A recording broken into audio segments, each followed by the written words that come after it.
한 주간 동안 주의 은혜 가운데 평안하셨습니까? 옆에 사람하고 인사합시다. 사랑합니다. 축복합니다. 제목이 있어요.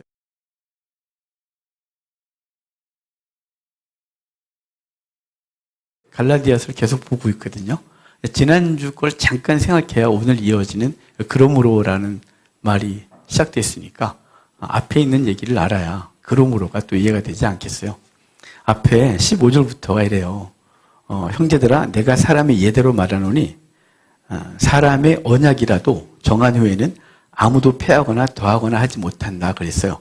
언약이라는 단어가 우리 유언장이라는 단어 뜻으로 번역되는 단어라고 그랬잖아요.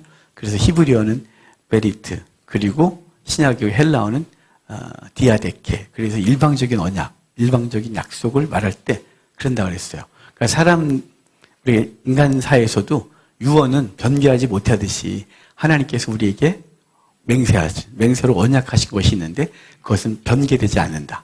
430년 뒤에 시내산에서 율법을 주셨는데 그 율법이 아브라함에게 한 그 언약을 깰 수가 없다. 변개할 수 없다. 더하거나 폐할 수 없다. 이게 지난주 얘기였어요. 이제 그러므로라고 하면서 그런즉 율법은 무엇이냐? 범법함으로 더하여진 것이다. 그러니까 언약, 아브라함에게 내 자손과 내 자손을 복주겠다고 했던 그 언약이 먼저 주어졌는데 율법이 그걸 왜 주어졌냐? 아니 앞에 있는 언약을 어떻게 할 수도 없으면서 율법은 왜 주어졌냐라는 거죠. 율법은 너희가 죄를 너무 짓고 그 죄를 알게 하기 위하여 짓는다는 거예요. 주신 거예요. 그러니까 율법이 없을 때는 죄를 깨닫지 못하다가 율법을 알고 나서야 이게 죄야? 라고 알았다는 거죠. 오늘 우리 암송 구절에 그런 거 있잖아요. 무엇이 죄입니까? 라고 할 때 죄는 예수님을 믿지 않는 것이 죄다 라는 거예요. 이게 믿어지십니까? 이게 이해되세요? 예수 안 믿는 게 죄다. 가장 큰 죄예요. 이건요, 여기서 깨달아져야 하는 거거든요. 믿지 않는 사람들한테 예수 안 믿으면 죄예요. 그러면 얼마나 이상하겠어요. 너네 이상하다 그러지 않겠어요? 전에 우리 교회에 함께 사역했던 이태호 목사님의 어머님, 그 어머님하고 제가 얘기를 하다가 그분이 카톨릭 신자라고 그랬잖아요. 카톨릭 신자였는데 제가 가면 목사인 줄 알아보시더라고요. 그러니까 제가 목사다웠나 봐요. 목사죠? 그래요. 이제 그러다가 이제 얘기하게 되고 시계 약갈로 갈 때만 했었는데 그분이 이제 카톨릭 신자시니까 제가 목사인 줄 알고 이렇게 말하시는 거예요. 왜 교회 다니는 사람들은 와서 자꾸 예수 믿으라고 하냐요. 나 예수 믿는데 그분은 성경 필사하시는 분이셨거든요. 금은방에 하시면서 손님 가끔 오잖아요. 그러니까 하루 종일 성경을 필사하시고 그리고 글도 쓰시고 그래서 작가세요. 그러니까 열심히 읽는 분이세요. 그래서 예수 안 믿잖아요. 믿는데요. 그래서 뭘 믿어요? 예수님 믿는 걸 믿는데요. 근데 나도 믿는데 왜 자꾸 믿으라고 하냐요. 그래서 성경 열심히 읽으시죠? 그랬대요. 그래서 성경을 설명했어요. 구약의 제사제도. 그 구약의 제사제도에서 제물은 왜 죽냐? 죄를 뒤집어 쓰고 죽고 그 죽은 것을 보면서 내 죄가 사해졌다는 걸 믿는 거다. 맞죠? 맞대요. 예수님이 우리의 죄를 뒤집어 쓰고 죽으셨다. 예수를 믿는 게 뭐냐면요. 예수님이 내 죄를 다 짊어지고 죽으셨다는 걸 그거 믿는 거예요. 그랬더니 그분이 그래요. 갑자기 눈이 이러시면서 그러냐고. 그거냐고. 그래서 자꾸 나한테 예수 믿으라고 한 거냐고. 그래서 그날로 예수 믿었어요. 저도 너무 충격이었어요. 아니 이 말에 왜 갑자기 돌변해 사람이. 곧바로 슈퍼를 가더니 커피 한 통을 사갖고 절 주신 거예요. 갖다 드시라고. 그러고 나서 그분은 이제 개혁교로 가시고 그 아들은 저하고 성경 공부하고 그리고 목사가 되셨죠. 그러니까 예수 믿는다 이 말은요. 그냥 예수님이 계신 걸 믿는 건 귀신도 믿고 떠는 애라 그랬어요. 근데 제일 큰 죄는 예수를 안 믿는 거예요.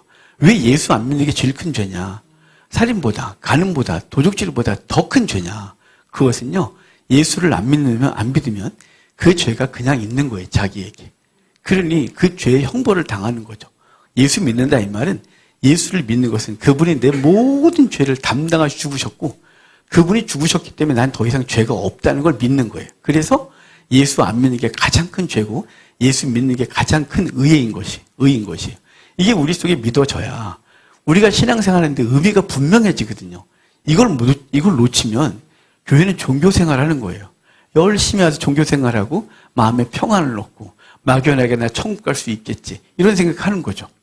예수를 믿는 건 요한복음 3장에서 광야에서 노뱀이 나무에 달린 것처럼 예수님도 나도 나무에 달려야 하리니 이를 믿으면 살리라 하셨던 그 말씀은 우리의 죄를 담당하시고 죽으신 것이에요. 그래서 예수 믿는 것이 가장 큰 의죠. 그런데 예수님이 이 율법을 모르면 내가 죄인인 줄 알아요? 모르잖아요. 이러이러한 것은 죄입니다 라고 해줘야 되지 않겠어요? 우리가 종종 뭐 운전을 하든지 뭘 하다가 뭐 걸리면 모를 때 있잖아요. 갑자기 무슨 거기 도로 속도가 50km다 이렇게 갑자기 30km 바뀌었을 때 딱지 많이 끊었어요. 뭐 평소에 다니던 길인데 30km 아무 생각 없이 가다가 뚝 찍히잖아요. 내가 왜 그랬냐고 전화를 하면 거기가 30km래요. 아 몰랐어요 라고 했죠. 그럼 저는 죄를 인정하게 되겠죠? 몰랐던 거지만. 그러니까 율법은 왜 주어졌냐? 너가 죄인이라는 걸 알게 하려고 주어졌다는 거예요. 그래서 범법함으로 주어졌다는 거죠. 너희가 죄가 있고 그 죄를 알아야 너희가 하나님의 필요를 알지. 그래서 율법이 주어진 거죠. 그래서 범법함으로 더해진 것이라 천사들을 통하여 한 중보자의 손으로 베푸신 것인데, 여기 중보자는 누구냐면 모세를 말하는 거예요. 시내산에서 하나님과 인간 사이에 모세가 서 있어요. 그래서 모세를 통하여 율법을 주죠. 시내산에 도착하고 출애굽기 19장에 시내산에 올라갔었는데요.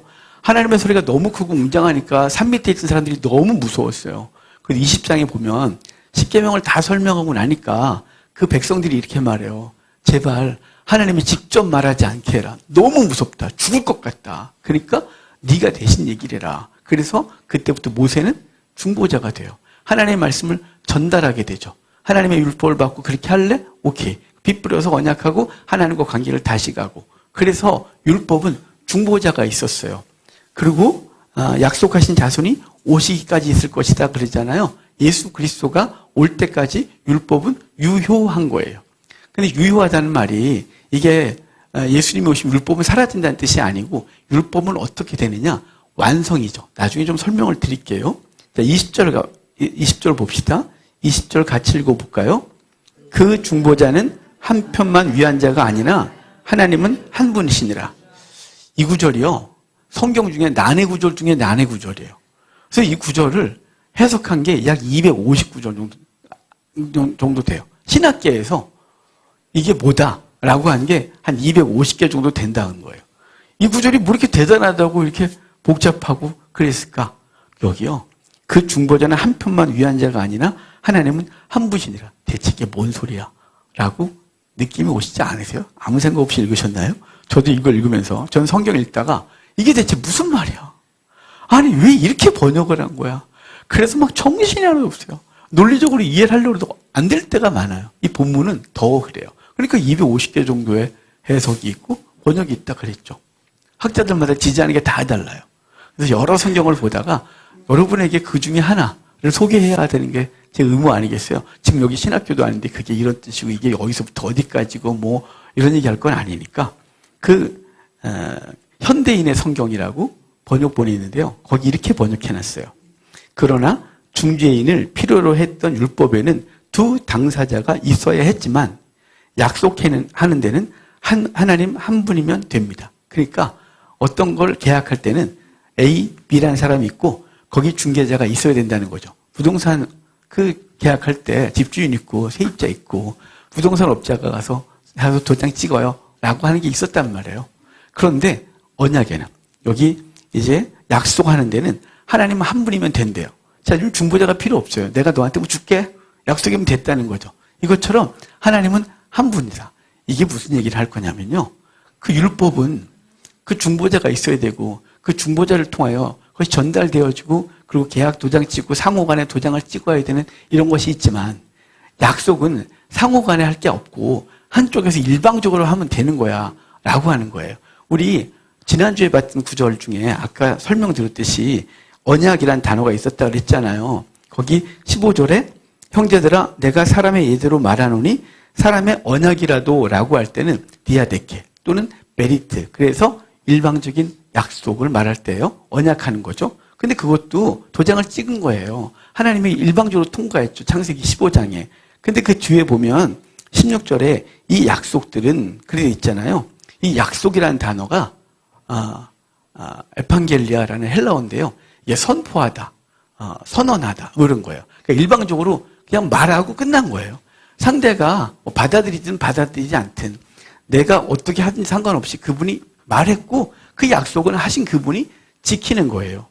그래서 저와 여러분이 구원받은 것이 내가 무슨 대단한 행위를 했거나 내가 어찌하면 될까라고 고민하면서 간 게 아니라 그분이 일방적으로 말씀하셨고 그 일방적으로 말씀하신 그분들, 그 사람들을 구원해내시는 하나님의 역사가 있다는 거죠.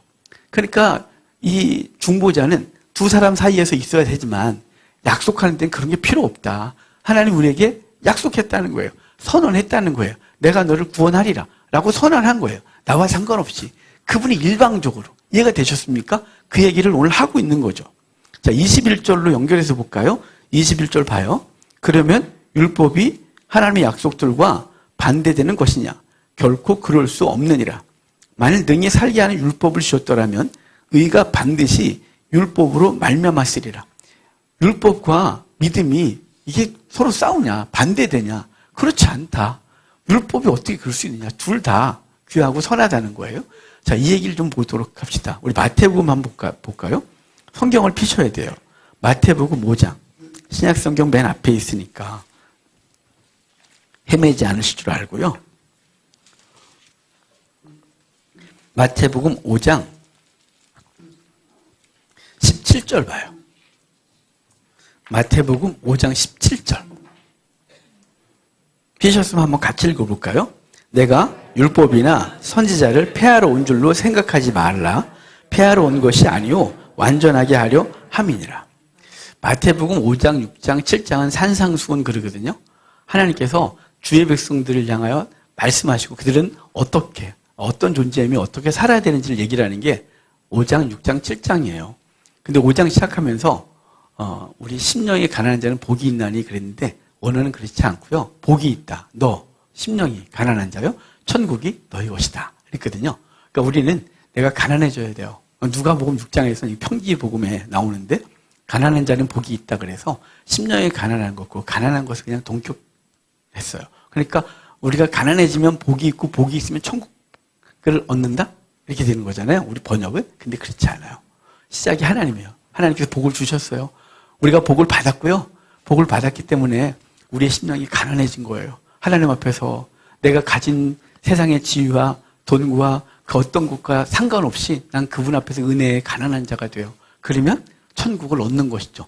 그래서 너희는 복 있는 자다라는 걸 복으로 계속 앞으로 오다가 그러고 나서 너희는 복 있는 자는 세상에 나가서 소금으로 살아라. 맛있는 소금으로 살고 세상을 썩지 않게 하고 그것으로 빛을 드러내어 사람들이 너희 빛을 보고 하나님께 나오도록 해라 라고 했어요. 그런데 이제 소금의 삶, 빛된 삶은 뭐냐? 율법인 거죠. 율법을 지켜야 되는데 그 율법을 지키는 게 바리새인보다 더 해야 된다라는 얘기를 뒤에 가서 할 거거든요. 그런데 하는 말이 뭐냐면 너희는 내가 율법이나 선지자를 폐하러 온 줄로 생각하지 말라. 폐하러 온 것이 아니요 완전하게 함이라. 폐한 게 아니다. 도덕법, 의식법, 예식에 대한 거, 예배에 대한 거 있잖아요. 도덕과 윤리에 대한 법 이걸 폐한 적은 없다. 완전하게 하러 왔다는 거예요. 이 완전하다 이 말이요. 클레로라는 단어인데요. 이게 채우다. 부족한 것을 메꾸러 왔다는 뜻이에요. 그러니까 율법이 선하다는 거죠. 율법도 선하고요. 왜냐하면 그것이 있어서 우리가 죄인 줄 알게 하고 죄를 안 짓게 하는 선한 그런 역할을 한다는 거죠. 율법이 없으면 죄가 죄인 줄 알지 못해서 지멋대로 살 텐데 이 율법을 줌으로 저게 죄구나. 그럼 내가 죄 짓질 않아야지. 라는 선한 의도가 있다는 거죠. 그런데 그 선한 의도를 갖고 있지만 그것은 우리에게 딱 비추는 순간 우리는 죽는 거예요. 율법으로 우리가 딱 만나는 순간 우리는 온통 죄밖에 없거든요. 우리가 온통 죄밖에 없어요. 지난주 새벽 기도에도 그런 얘기를 잠깐 들었는데 여러분이 죄를 겉으로 드러내는 죄도 있지만 난 그래도 내가 그런 죄는 안 짓는다. 이렇게 말씀하시잖아요. 할렐루야요. 살인하면 안 되죠. 간음하고 돌아다니면 안 되죠. 남의 거 도둑질하면 안 되죠. 그 거친 입술을 사용해서 사람들한테 육두문자로 말하면 안 되죠. 우리 그런 거 하면 안 돼요. 그런데요. 난 그거 안 했으니까 죄인이 아니에요 라고 말할 수는 있겠으나 하나님은 오늘 본문 마태복음에서도 뭘 얘기를 하냐면 그 원인에 대한 얘기를 하세요. 여러분, 살인은요, 사실은 겉으로 드러난 거지만 더 중요한 건 그 속에 있는 인간의 분노와 그리고 이 못된 본성이에요. 간음은요, 여인을 범한 것이 문제지만 더 중요한 건 그 속에 있는 탐욕이에요. 그 음욕이죠. 남의 걸 도둑질하고 빼앗는 건 나쁘죠. 근데 사실은 원인은 그 속에 있는 탐심이죠.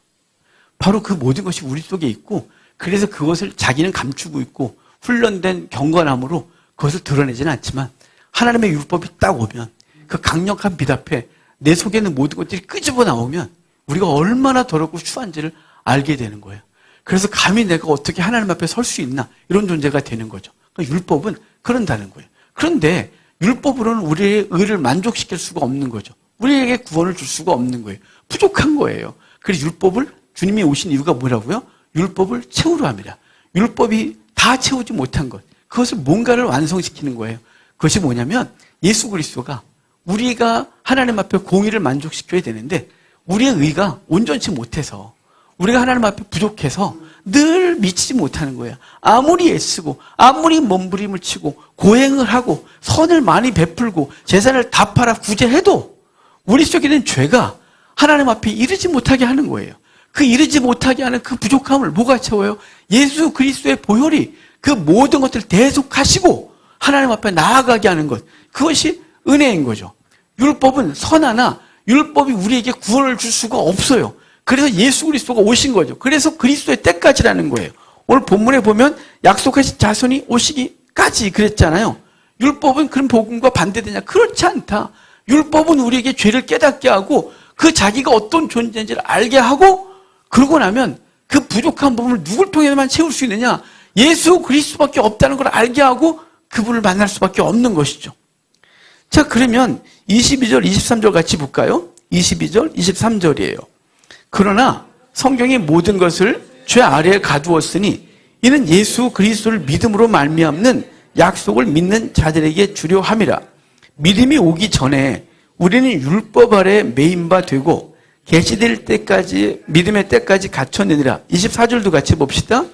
이같이 율법이 우리를 그리스도께로 인도하는 초등교사가 되어 우리로 하여금 믿음으로 말미암아 의롭다함을 얻게 하려 함이라. 여기 보면 가두었다, 묶였다, 가두었다, 이렇게 이런 표현이 나와요. 우리가 율법에 갇혔다는 거죠. 율법에 매였었다는 거예요. 또 율법에 갇혔었다는 거예요. 그 다음에 초등교사에게 갇혀 있었다는 거예요. 초등교사 아래에 있었다는 거죠. 왜 계속 갇혔다 계속 그러냐면 우리는 율법의 지배 아래에 있었어요. 그리스도가 오시기 전까지는 율법이 우리를 계속해서 죄인이라고 총망하는 거죠. 그 율법이 우리를 계속 이끌어가는 거예요. 그걸 몽학선생이라고 표현하고 있거든요. 아, 오늘 참 초등교사로 번역되어 있어요. 요즘 성경. 이게 아주 잘못된 번역이에요. 초등교사 그러면 초등교사, 중등교사, 고등교사 이렇게 느낌이 오잖아요. 이거 그게 아니고 이게 그냥 옛날 번역. 무슨 말인지 못 알아듣던 번역. 몽학선생. 차라리 그게 나아요. 그럼 뭐라고 묻기라도 할 거 아니에요. 초등교사 그러는 바람에 아, 초등학교 선생님이구나. 아, 이분은 약간 좀 중고등학교 선생님보다 약간 못한가? 대학교 교수님보다 좀 아니구나. 이런 느낌이죠. 아, 그런 뜻이 아니에요. 전혀 다른 느낌이에요.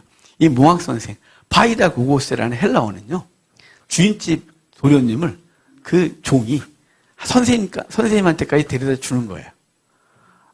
우리 방자도 그러지 않았을까요?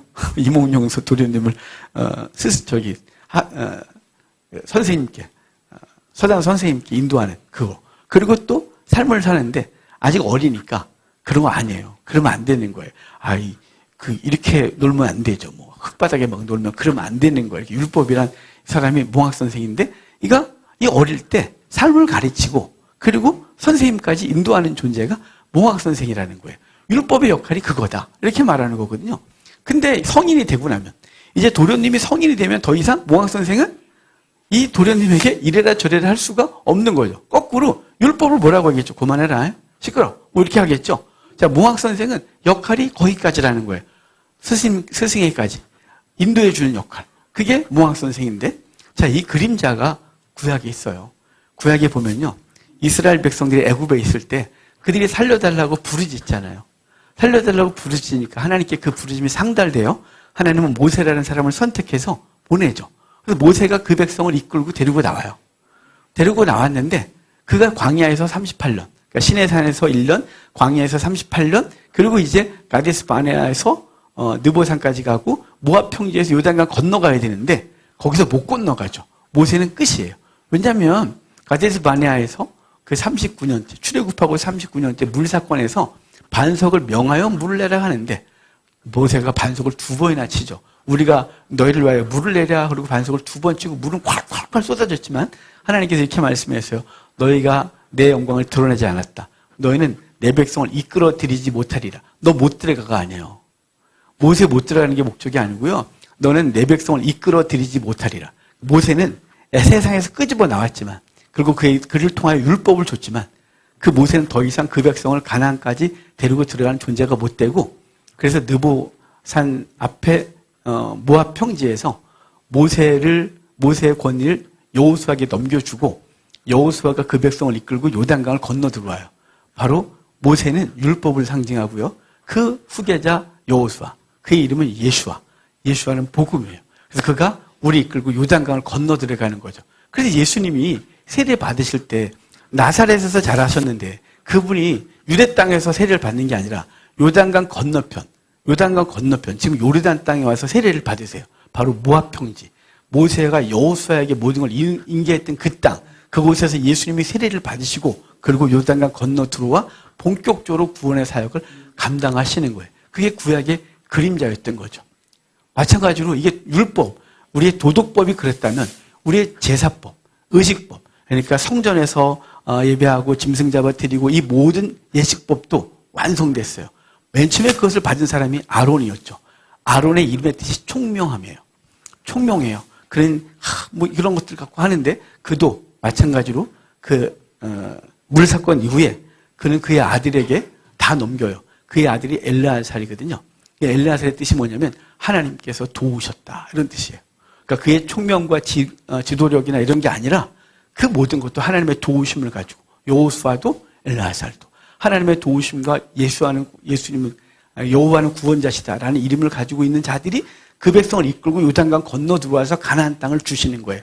이건 구약의 그림자였고 신약은 율법이 아니라 복음이 우리를 이끌어 드리는 거죠. 율법은 어디까지예요? 모학 선생이에요. 요단강 건너기 직전까지예요. 광야에서 그 백성과 함께 할 때까지인 거예요. 하지만 요단강 건널 때는 그 율법이 아니라 복음, 예수와 하나님께서 도우심으로 요단강을 건너는 거예요. 우리의 이 땅의 삶이 여전히 율법 가운데 있지만 그리고 우리는 그것에 지배를 받는 삶을 살지만 우리의 구원은 그것으로 완성되는 것이 아니라 예수 그리스도가 우리를 구원하시고 그분이 우리를 이끌으시는 저 나라를 가는데 우리의 도움은 하나님이시고 그분이 이끄신 걸 말씀하고 있는 거예요. 그러니까 율법은 모학 선생이다. 이렇게 분명히 말씀하고 있는 것이죠. 자, 그러면 26절 볼까요? 26절, 27절 같이 읽어봐요. 너희가 다 믿음으로 말미암아 그리스도 예수 안에서 하나님의 아들이 되었으니 누구든지 그리스도 앞하여 세례를 받는 자는 그리스도로 옷 입었느니라. 자, 믿음으로 말미암아 그리스도 예수 안에서 하나님의 아들이 되었대요. 이 하나님의 아들이 얼마나 중요한 단어냐면 이 하나님의 아들은 창세기 6장부터 요한계시록까지 계속 이어지는 단어예요. 주의 백성들을 표현할 때 하나님의 아들이라 그래요. 믿지 않는 자들, 사람의 딸들 이렇게 표현하고 그 표현은 계속 가는 거예요. 하나님의 아들, 베니하 엘로힘 그러는데요. 그 하나님의 아들은 절대로 놓치지 않으세요. 근데 하나님의 아들이 되는 방법은 뭐냐면 구약에서는 혈통으로 낳는 거죠. 유대인으로 낳는 거예요. 뿐만 아니라 이방인이 유대인이 되려면 할례를 받고 유대 총회로 들어오는 방법이 있었어요. 또한 그 땅에 살아도 3대가 지나야 되는 거죠. 그런 어려운 과정을 거쳐서 하나님의 백성이 됐단 말이에요. 그런데 예수 그리스도는 그렇지 않다는 거죠. 그리스도 안에서 하나님의 아들이 되었다 이 말은 구약은 혈통으로 나든지 율법을 지키든지 그래야 하나님의 아들이 되는데 이제 그리스도 안에서 하나님의 아들이 됐다 이 말은 우리의 행위나 혈통과 상관없이 예수 그리스도가 우리의 죄를 짊어지고 죽으신 것을 믿으면 하나님의 아들이 되는 거예요. 하나님의 아들. 그 하나님의 아들이 된 사람들을 교회라고 하고 하나님의 아들들은 절대로 하나님이 잃어버리지 않아요. 그 잃어버리지 않는 장면을 요한복음에서 말씀했죠. 요한복음 맨 마지막 장에서 이스라엘 그 주의 제자들이 실망하여 갈릴리에서 고기를 잡을 때 예수님이 그 밤에 오셔서 잡았니? 못 잡았어요. 못 잡죠. 주 없이 어떻게 영혼을 선택하고 영혼을 구원해요. 예수님이 없이 어떻게 우리가 감히 사람을 구원해요. 우리가 할 수 있는 건 아무것도 없어요. 예수님이 우리를 통하여 하실 분이죠. 주님께서 이제 오른편에 그물을 내리려 가시고 고기를 잡은 이후에 다 나오죠. 그때 그 고기를 끄집어 나와요. 처음 제자가 될 때는 그물이 찢어져서 많은 고기를 놓쳤어요. 하지만 그때는 그 그물 찢어지지 않고 다 바닷가에서 끌고 나올 정도로 끌고 나왔어요. 배에 실을 수가 없어서. 그리고 그 숫자를 셌더니 253이죠. 153. 이 153이 히브리어를 숫자화 하면 나오는 숫자인데요. 히브리어는 숫자를 표기하는 단어가 없다고 그랬죠. 알파벳이.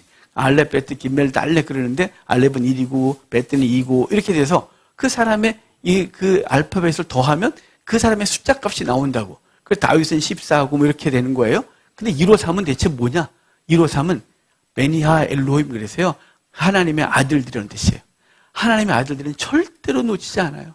우리가 종종 방황하기도 하고 때로는 하나님 앞에 실망해서 투덜대다가 저 바닥을 헤매고 있어도 그분이 절대로 우리를 놓치지 않는 거예요.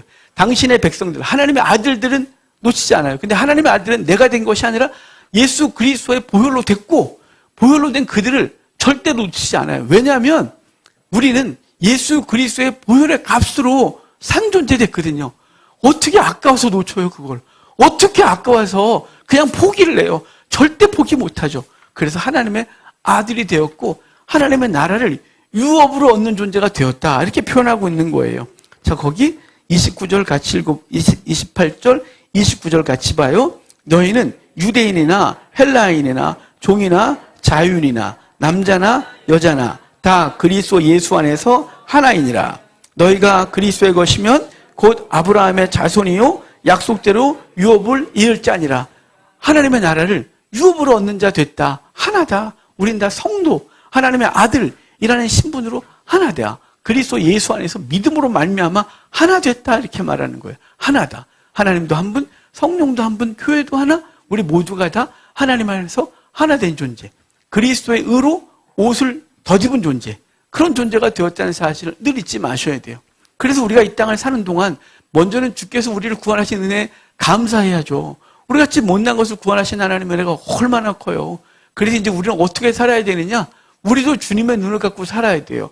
우리가 거룩한 옷을 내 능력으로 입은 것이 아니라 주께서 당신의 보혈을 빨아서 입혀주셨고 하나님의 나라를 유업으로 주셨다면 이제 우리도 그의 눈으로 우리 모든 사람을 대해야 되죠. 우리는요, 오랫동안 훈련된 게 있어요. 사회적 평가로 사람을 대하는 거죠. 그 사람의 학벌은 어떠며, 그 사람의 집안은 어떠며, 그 사람의 재물은 어떠며, 이런 것 때문에 그런 얘기를 들으면 갑자기 기가 죽어요. 여러분은 안 죽으실지 모르겠지만. 저는 이게 부담되거든요. 학벌이 너무 좋으면 그 앞에서 괜히 망신할 것 같기도 하고, 아는 척하면 안 될 것 같기도 하고, 뭐 이런 거 있잖아요. 여러분. 하나님은요, 우리를 그렇게 대한 적이 없어요. 누가 그럽디다. 우주에서 내려다보면 모든 인간은 똑같다고. 보이지도 않는데요. 저도 그 경험을 한 적은 있어요. 제가 공수를 했거든요. 그러니까 올라가서 내려다보면 요만해요. 요만한 사람이 막 왔다 갔다 해요. 위에서 보면 다 똑같아요. 위에서 보면 얼굴도 구별이 안 돼요. 위에서 보면 잘나고 못난 거 하나도 없어요. 근데 우리는 여기 내려와서 보면 서로 다르는 거죠. 저거 나보다 조금 큰데? 이 사람이 나보다 좀 잘생겼는데? 뭐 이런 거 있잖아요. 우리는 사회적 평가로 사람을 대해요. 그리고 불편해하기도 하고, 그리고 힘들어하기도 하고 그러는 거죠. 하나님의 눈으로 서로를 봅시다. 그래서 하나님의 형상으로 만드신 존재. 그래서 하나님의 은혜가 필요한 존재. 하나님의 은혜가 아니면 아무것도 할 수 없는 존재가 우리 자신을 인정하고 우리 서로 그렇게 대해서 우리 만나는 사람들이 하나님의 은혜 가운데 복된 귀한 은혜가 있기를 주의 이름으로 축복합니다. 그것이 그리스도의 은혜로 복받고 구원받은 존재이고 그걸 확인하는 것이고 그 사람을 이 땅에서 살아가신 줄 알고 그 사람을 열심히 살아내는 귀한 복이 있기를 주의 이름으로 축복합니다. 우리 성찬합시다. 찬송가 214장입니다.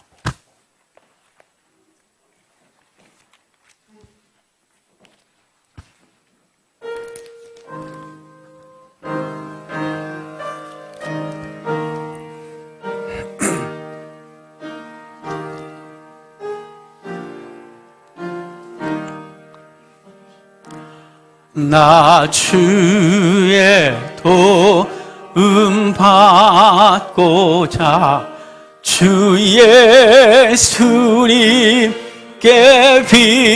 빕니다. 그 구원 허락하시사 날 받아주 내 모습 이대로 내 모습 이대로 주 받으소서. 날 위해 돌아가신 주 날 받아주소서.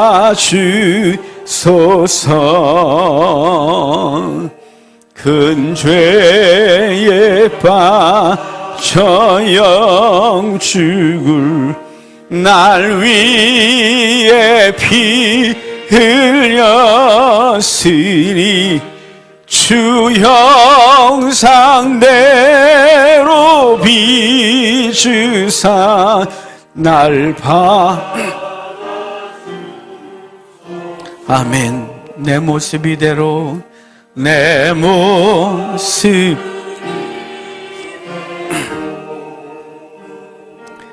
주 받아주소서.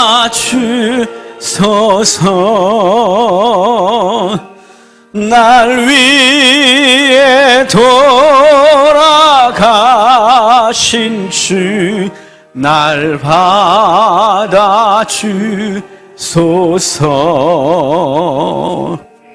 내 힘과 결심 약하여 늘 깨어지기 쉬우니 주 이름으로 구원해 날 받으주소서.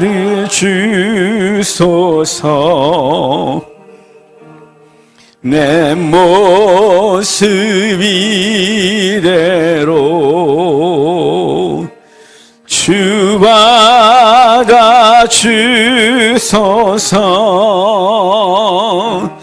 날 위해 돌아가신 주 날 받아주소서.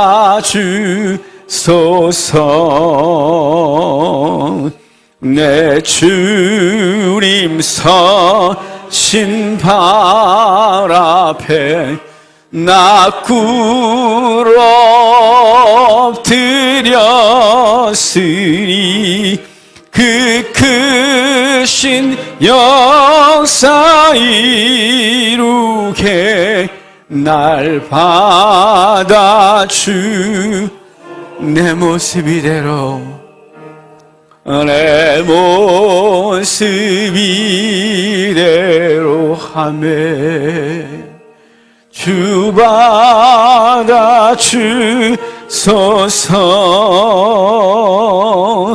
날 위해 돌아가신 주 날 받아주소서.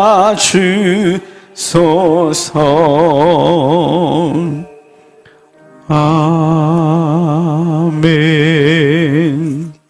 우리 하나님 말씀 볼까요? 창세기 14장입니다.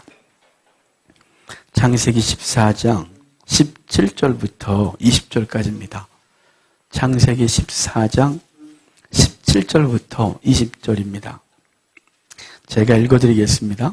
아브라함이 그돌라오멜과 그와 함께한 왕들을 쳐부수고 돌아올 때에 소돔 왕이 사회 골짜기 곧 왕의 골짜기로 나와 그를 영접하였고 살렘 왕 멜기세덱이 떡과 포도주를 가지고 나왔으니 그는 지극히 높으신 하나님의 제사장이었더라. 그가 아브라함에게 축복하여 이르되 천지의 주제이시오 지극히 높으신 하나님이요 아브라함에게 복을 주옵소서. 너희 대적을 내 손에 붙이신 지극히 높으신 하나님을 찬송할지로다 하며 아브라함이 그 얻은 것에서 10분의 1을 멜기세덱에게 주었더라. 아멘. 오늘 본문은요, 아브라함이 조카 롯이 위기를 겪은 걸 보고 그가 연합군을 이끌고 올라가서 그 단까지 지금 다메섹 아래까지 올라가서 구출해 내려와요. 구출해고 내려오다가 오늘 본문의 사회 골짜기, 곧 왕의 골짜기를 지나는데요. 신약에 오면 이 골짜기가 기드론 골짜기예요. 기드론 골짜기를 지날 때 살레망 멜기세덱이, 그러니까 여부수의 왕이 멜기세덱인데 그가 와서 떡과 포도주를 주고 아브라함은 그에게 11조를 바치고 그는 축복기도 해주고 떠나는 장면이에요. 이 멜기세덱은요, 예수님의 조상인 거죠. 반차를 따랐다 그래요. 그러니까 이 무슨 얘기냐면 지극히 높으신 제사장, 시작도 알 수 없고 끝도 알 수 없는 자 그러는데요. 이 멜기세덱이 무슨 뜻이냐면 멜레크, 왕이라는 단어와요. 체데크, 그래서 의라는 단어가 합성된 거예요. 그러니까 멜기체데크 그러는데요. 의의 왕 이런 뜻입니다. 그러니까 예수 그리스도는 일반 제사장들은 아론의 반차를 따라서 제사장이 됐는데 히브리서에 예수님은 멜기세덱의 반차를 따라 영원한 대제사장이 됐다 그래요. 근데 그분이 오셔서 우리에게 뭘 주냐면 떡과 포도주를 줬다 그러잖아요. 최후의 만찬에 예수님께서 떡과 포도주를 주시면서 이것은 내 몸이다, 내 피다 그러셨어요. 근데 그 예표적 사건이 오늘 본문이에요. 예수님께서 그 아브라함에게 그에게 떡과 포도주를 주고 그에게 축복기도 해주고 그는 주 앞에 아브라함을 헌신하게 되는 이해가 있는데요. 바로 예수님이 우리에게 떡과 포도주를 주시고 축복기도 하시는 장면이에요. 오늘 성찬을 대하면서 예수님 우리에게 해주신 떡과 포도주를 기억하고 이것이 어떻게 주어졌는지를 알아야겠죠. 아버지는 아들을 보내고 아들은 저와 여러분 때문에 십자가에 달려 죽으셔서 내어주신 것이 당신의 몸이고 당신의 피죠. 이것을 싸구려로 받지 않고 가치 있게 받는 삶은 돌아가서 성도의 삶을 사는 것입니다. 나를 위해 죽으신 예수 그리스도, 이제 나도 주님이 원하시는 거룩한 삶을 살아내야겠다. 이것이죠. 주님께서 율법을 폐한 것이 아니라 완성하게 하셨다면 이제 성경에는 많은 말씀들이 나를 주장하고 그래서 그것을 기꺼이 자발적으로 주님 앞에서 살아내는 귀한 목이길 주의 이름으로 축복합니다. 무교병을 말씀드리겠습니다. 이 무교병은 출애굽 때 처음으로 제정됐습니다. 그때부터 지금까지 이스라엘은 무교절 일주일 동안 이것만 먹습니다. 이것과 쓴나물 이런 것들을 먹게 되는데요. 그러니까 주식이 이거예요. 우리 좀 딱딱할 때가 있고 멀렁거릴 때가 있죠. 이스라엘 가면 무교절날 사 먹는 거 다 딱딱해요. 우리 참크래커 맛이 나요. 왜냐하면 거기 아무것도 가미되지 않았거든요. 이걸 구울 때 그렇게 구워야 돼요. 누룩을 넣지 말아야 돼요. 그리고 소금은 좀 넣어도 돼요. 소금은 정결케 하는 건데 근데 소금 넣지는 않고 이것만 누룩을 넣지 않고 구워요. 그리고 이것은 거뭇거뭇하게 굽고 구멍을 많이 뚫게 되어 있어요. 그리고 이것을 먹을 때 주인이 손님에게, 가장이 가족에게 나눠주게 되어 있는 게 무교절 일주일 동안 이 떡을 먹는 규례예요. 이것을 이렇게 만드시고 제정하신 이유는 이 떡은 예수 그리스도를 상징하기 때문에 그래요. 예수님이 죄가 없이 이 땅에 우리에게 양식으로 오셨어요. 하늘에서 내린 만나는 먹어도 죽었거니와 내가 너희에게 준 이 양식, 당신은 먹고 죽지 않겠다, 영원히 살겠다고 하셨는데 이것은 바로 그리스도의 양식, 그리스도가 우리에게 주신 양식, 당신이에요. 근데 이것은 누를 넣지 않은 건 죄가 없다는 것이고 구멍을 많이 뚫었다는 것은 예수 그리스도가 십자가에서 달려서 못에 박히시고 옆구리가 찔려 죽으신 것을 의미해요. 그리고 이것을 주인이 나눠주고 가장이 가족들에게 나누어준 이 규례는 예수님이 사단에게 진 것이 아니라 그분이 기꺼이 자발적으로 당신의 몸을 우리를 위해 내어주셨음을 의미해요. 이 떡을 대하면서 예수 그리스도의 은혜를 기억하고 나는 어떻게 살까를 고민하고 이제 우리의 마음이 주시는 사람들, 우리의 마음에 생각나게 하는 사람은 이번 주 여러분이 만나야 될 사명인 거예요. 그들을 감싸고 그들을 끌어안아주고 그들의 영혼을 사랑하고 내가 그를 위해서 무엇을 할까 고민하고 할 수 있는 만큼의 헌신을 통하여 예수 그리스도를 여러분이 드러내는 삶을 사시기를 바랍니다.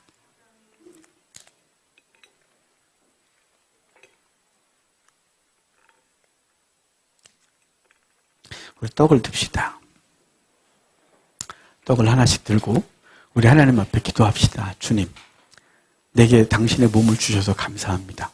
이제 내 몸 내 것 아니고 내가 원하는 대로 내 즐거움 위에 사는 존재가 아니라 주님이 원하시는 삶을 사는 것이라고 오늘 또 배웠는데 삶으로 돌아가 나를 필요로 하는 사람에게 나를 드리도록 내가 그들에게 내 시간을 내 몸을 드리도록 나를 도와주십시오. 그래서 주님을 드러내게 해달라고 지친 사람 세워주고 힘든 사람 도와주는 내 육체 되게 해달라고 나를 도와달라고 잠깐 기도하겠습니다. 기도합시다.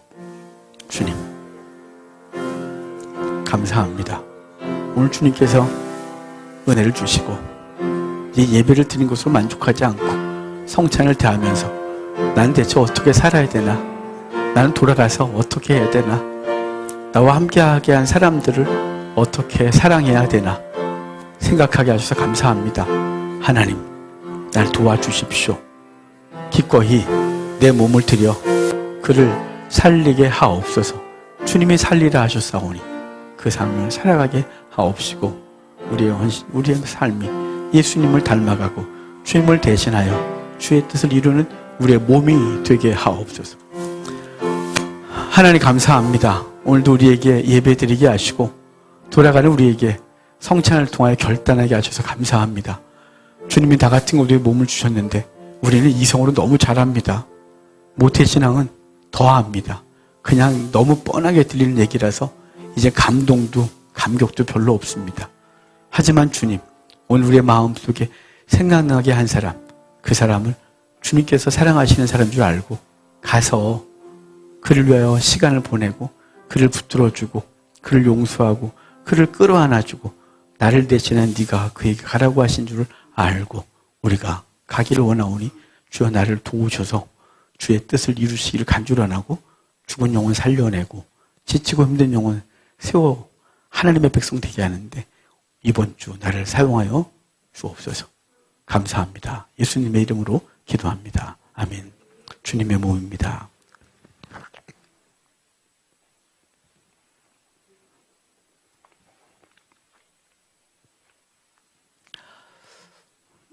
제사제도에서 정결수를 통하여 정결케 하고 짐승의 피를 통하여 죄를 속했습니다.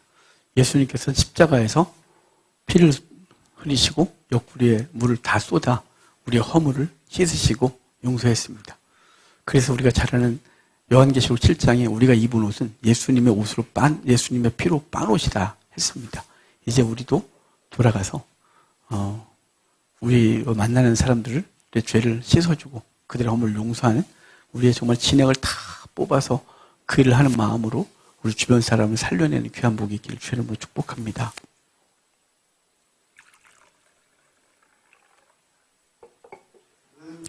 우리 잔을 듭시다. 기도합시다. 주님, 내 사랑이 필요한 사람이 누구입니까? 예수님께서 저를 위해서 다 쏟아 부으셨는데 난 누구를 위하여 열정과 사랑과 헌신을 쏟아 부을까요? 기도하고 또 주께서 마음 주시면 각각 너무 어려운 사람들을 주시지 않겠습니까? 지금 생각나는 사람은 우리에게 가장 어려운 사람, 때로는 생각하고 싶지 않은 사람일 수 있습니다. 우리가 그런 존재였다는 것을 알고 힘을 좀 구합시다. 이번 한 주 안 되면 다음 주 또 구합시다. 다음 주 안 되면 그 다음 주 또 구합시다. 결국은 그 영혼 사랑하고 그 영혼 살려내는데 우리가 쓰임 받게 해달라고 하나님 앞에 감사하고 그 이름 불러가며 기도합시다. 기도하겠습니다. 주님 감사합니다. 오늘 우리에게 주신 놀라운 은혜, 이 은혜를 가지고 주 앞에 섭니다. 주님께서 기뻐하시는 거룩한 일이 우리 속에 벌어지게 하시고 이 시간 우리를 괴롭히시는 주의 성령이 역사가 있습니다. 너무 괴롭습니다. 생각 안 났으면 좋겠는데 또 생각나게 하시는 그 하나님 우리 괴롭히시는 그 은혜 감사합니다. 우리가 얼마나 주님 괴롭혔습니까? 예수 믿기 전에도 그랬고 믿으면서도 우린 주 앞에 온전하지 못해서 가끔은 쟤 어떻게 하면 좋니? 쉽지 않을까 싶습니다. 하나님 그럼에도 불구하고 오늘도 우리를 붙어주셔서 주의 백성을 예배를 드리고 있습니다. 삶으로 돌아가 우리가 실망시키고 아픔 준 그 사람 끌어안고 그를 위하여 물과 피를 쏟는 마음으로 기도하고 사랑하고 헌신하게 하셔서 그 영혼 우리가 믿는 주님 앞에 돌아오게 하옵소서. 감사합니다. 역사하시고 인도하여 주십시오. 하나님 감사합니다. 매번 넘어지는 우리, 예수 믿기 전이나 후나 별로 그렇게 바뀐 것 없는 우리, 주님이 보시기에 쟤는 어떻게 하면 좋을까 라는 탄식을 하는 우리. 그럼에도 불구하고 주님이 우리를 끊임없이 붙들어 주시고 천국 백성 삼아 주신 것을 감사합니다. 이제 그 은혜 입은 우리들이 돌아가서 우리의 마음에 생각나는 그 사람을 위하여 무엇을 할까 고민하고 있습니다. 이 시간에 너무 괴로울 때도 있습니다. 하지 못하는데 자꾸 하라고 하고 생각하고 싶지 않은데 생각나게 하시는 그 하나님의 역사가 우리 가운데 있어서 도망가고 싶고 이 시간에는 하고 싶지 않을 때도 있는데 주님 생각나게 하셨으니 할 수 있는 힘 줘 주십시오. 사랑할 수 있는 힘 줘 주십시오. 그 허물 씻어주고 용서할 수 있는 힘 주십시오. 그래서 우리의 삶의 자리가 천국 되게 하옵소서. 감사합니다. 예수님의 이름으로 기도합니다. 아멘. 주님의 피입니다.